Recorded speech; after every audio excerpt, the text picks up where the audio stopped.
Denver7 Your Voice is a commitment to telling stories and to listening to voices in communities that are sometimes overlooked by the news. Last week, Denver7's Ryan Fish took us to Limon to hear from the people who live and work in and near the small I-70 town. And tonight he's back in Hub City with a story we learned about after spending some time there. The museum is not only a curation of historic artifacts and photos, but it's a pillar of pride on the Eastern Plains. Visiting a small town like Limon can feel like you're stepping back in time, but you can literally walk through history at the Limon Heritage Museum. The jewel of the plains, definitely. It's a good slice of Americana. A look inside life on the plains dating back more than a century, from prairies to railroads, teepees to World War II. Every year we get people from all over the world coming through this museum.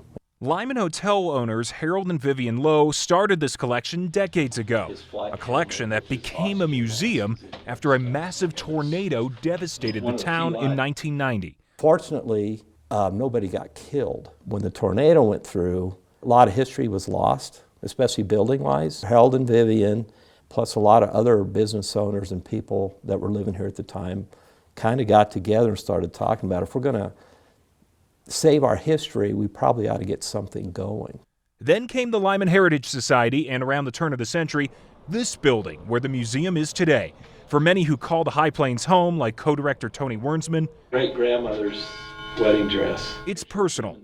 A great community, a lot of people step up, a lot of pride in their ancestors. Some of the things they went through with the Dust Bowl, and they stayed here and gutted through it and got through it. A community that wants this collection to keep growing. Wernsman says the museum board reviews dozens of donations every year, and most of the guides and workers here are volunteers. Like, it kind of sells itself. I think once people see what goes on here and get involved, they want to stay involved. Sherrick Wade commutes from Colorado Springs a few days a week. Everyone else tells us they're so surprised to find a museum like this in a little town like Limon. And so when I found out there was an opening here, then I jumped at the chance. The museum opens for the season each Memorial Day. This is the music room. Last summer, it expanded to include this home across the street.